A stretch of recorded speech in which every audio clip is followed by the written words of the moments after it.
Hey everybody, today is Wednesday, May 18th. This is Ben Capozzi with Broad Shoulders Farm. Hey baby. I'm hanging out here with Pearl. We're coming at you from beautiful Halifax County, Virginia, Zone 7. And this isn't the video I was hoping to make today, but it's the video I'm going to make today, so we'll see how it goes. I'd hope to have another day and a half before Elise... You want down, Pearl? Go ahead. Or you want up?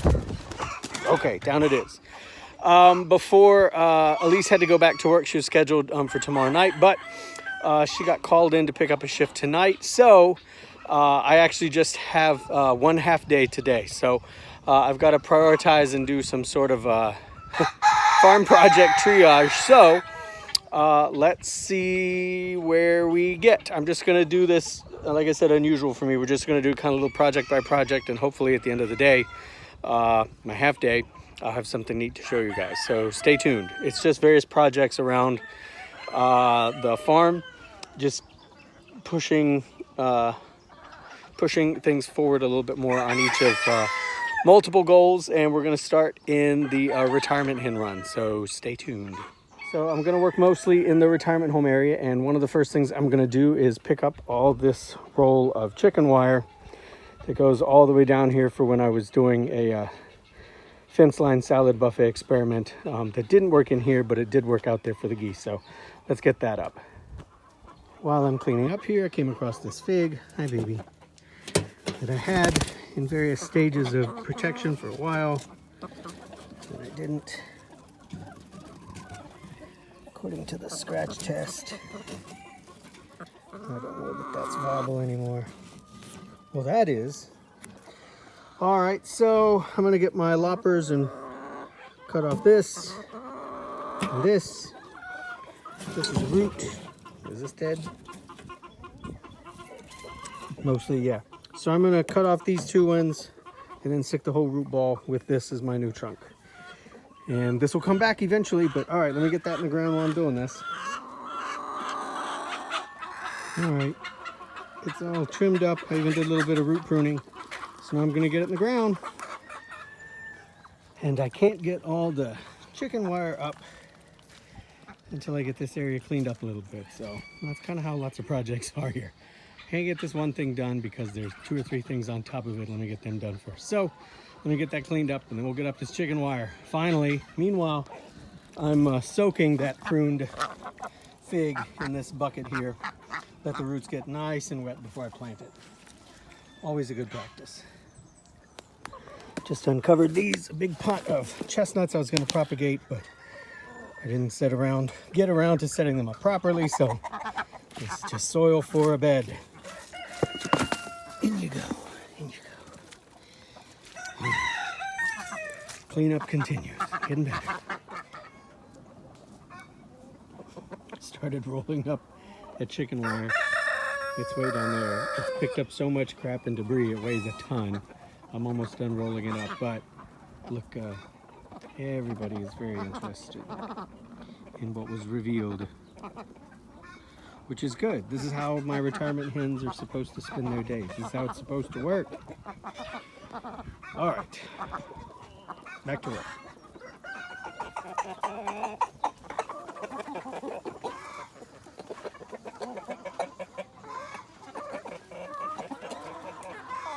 Clean it up, friends.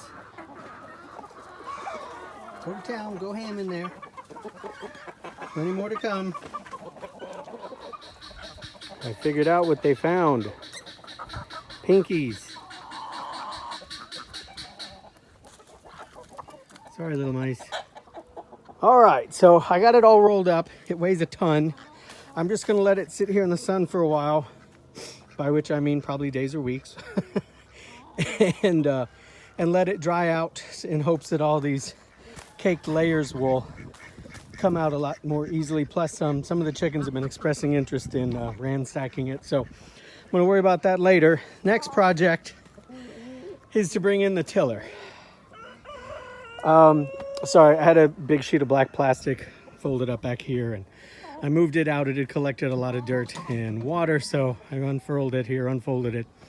I'm letting it sit in the sun for 5 or 10 minutes while I go get the tiller. excuse me, to let it dry out a little bit more, and then I'll move it. I don't know if I'm going to keep working with black plastic or just plastic in general for bed preparation and creation and occultation, which is a pretty cool technique. But after listening to Eric Schellenberg talk an awful lot on his channel, I think it's a Black Creek Nursery or Black Creek Farm Nursery. He's up in upstate New York. From what he shared, and he's a pretty smart guy who teaches at Cornell and has a science background and all that.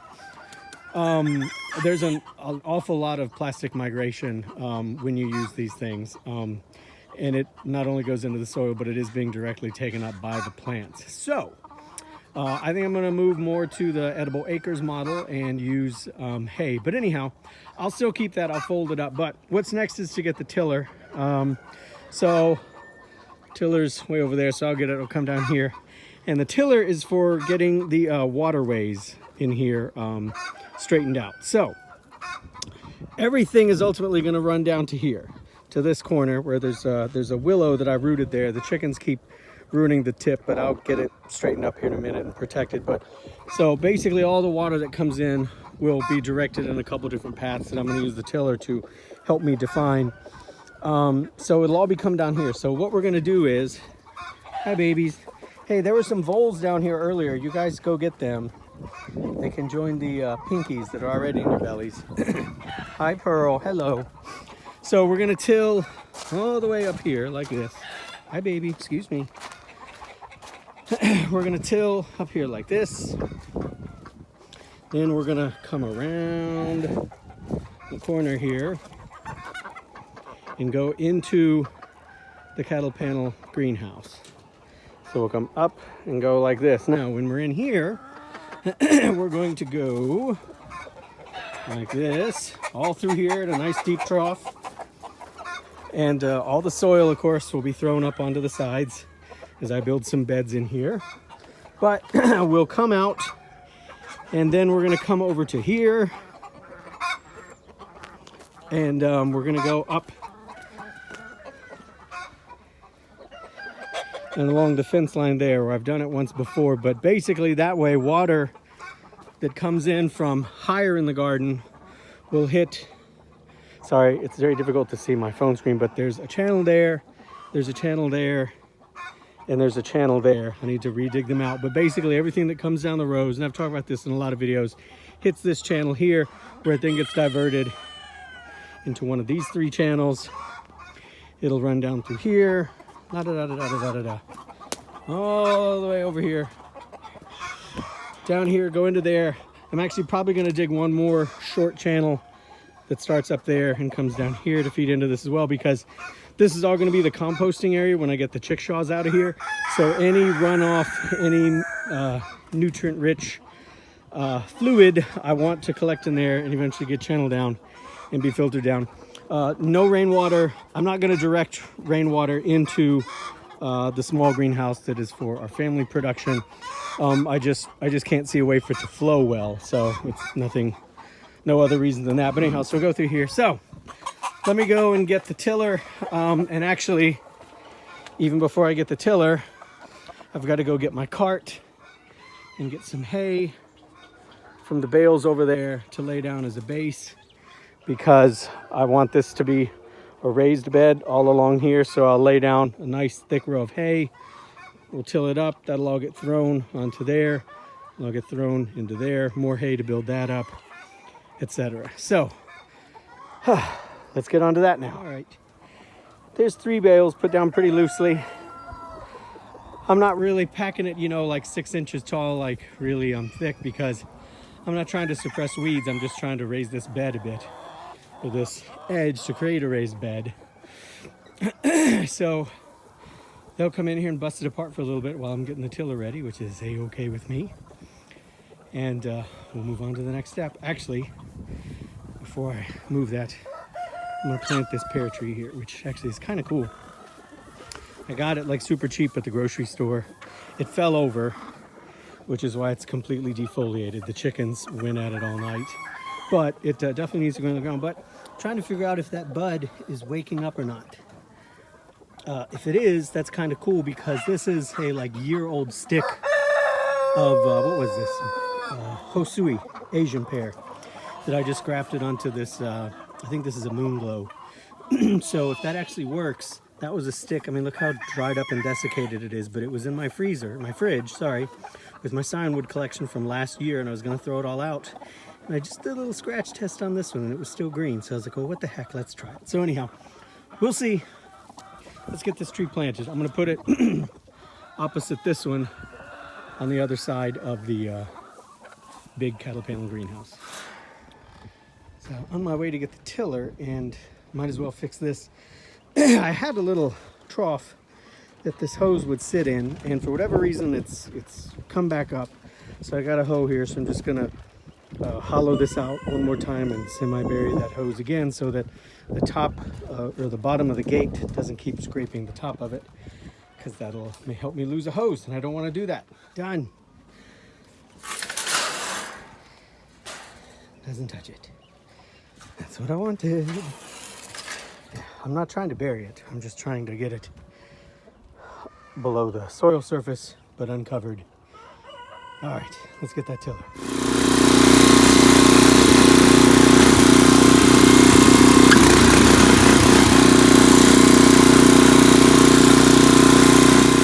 All right, I just stopped the tiller. Let me show you what I've done. I took several passes through this whole thing, so about at least 3 passes. So I'll come back and start shoveling all this loosened dirt to the sides. Right, and remember, we're moving from the lowest point in the garden to the highest point in the garden, or at least in the retirement area. So the water will switch back or turn around. Hey, what are you doing? Lady Java, are you ill? Water should not be pouring out of you like that. You got sauerkraut? All right, I'll check you out in just a minute. Okay, so the water comes through here. This will be thrown onto both sides as I build up the beds. A little bit of fencing brought in here to keep the chickens out for the season. Bank this up like this. And I told you I wasn't gonna run the tiller into there, but what I did do is soften this up here a little bit so that water can kind of collect in and seep into the bed that's in there. So at least I can encourage water to do that. When it goes around like this. And up here is where most of the channeled water comes in. So it'll come in from this ditch here. Sorry, I have my finger in the way. So it'll come in from this ditch up here, which brings all that down so it can come in here. Go up again. All this will be thrown up like this. It can come in here. That willow tree got gnawed by the goats last year, but I left the stump, which is great because it re-sprouted. So this fall, I'll trim all this down to 1 stalk and we'll reestablish a proper trunk on this. Unless I want a willow bush, we'll see. But all this will be thrown up over here. And there's another channel right there. I didn't go all the way through here because I didn't get the hose. I didn't want to disconnect the hose and all that taken care of. And also I didn't want to scare Sleipnir, who's up there in isolation for a little bit. He's blind, and I didn't want to terrorize him by having the tiller really close to him. And then I also went and dug out up there. Like I was saying, I softened all that up. So this will all get tossed over for a bit of a bed up here. So I can put in some annual veggies for them between the 2 pear trees. I got that other pear tree planted. And then again, the chickshaws are not staying here permanently. This is not where they live. This is where they are until I get a better house for them. I built that house and I immediately hated it, so got to build them a different house. But chickshaws come out, and this whole area between these 2 ditches will be the composting area. So the hens will work in here to make wonderful rich compost. Excess nutrient will flow over here, get caught in the channels, and be distributed throughout the rest of the growing areas here. But in particular, hey Cross, hi buddy. In particular, it'll be coming through here into these beds. So that's where we are. And I need to start digging now with the hand shovel and actually start throwing all this up. But I am out of fluids. I've gone through all my iced tea that I bring, and I'm really thirsty, and it's actually almost time to go home and start getting ready to take Elise to work. So I am going to pack up. Hi, Pearl. I'm going to check out Lady Java here. Then I'm going to pack up. Excuse me. Hi, Legs. I love that little duck. I love all of you. But I'll come back with a shovel and get to work on that. And actually, happily, my mother-in-law says that I can bring Annie over to her as soon as I take Elise to work. So I should be able to be back here at 7, and my mother-in-law is going to watch Annie until I'm done up here, which hopefully I can work till like 9:30. So I will make more progress. So stay tuned for a second part of this video. All right, talk to y'all later. Bye-bye.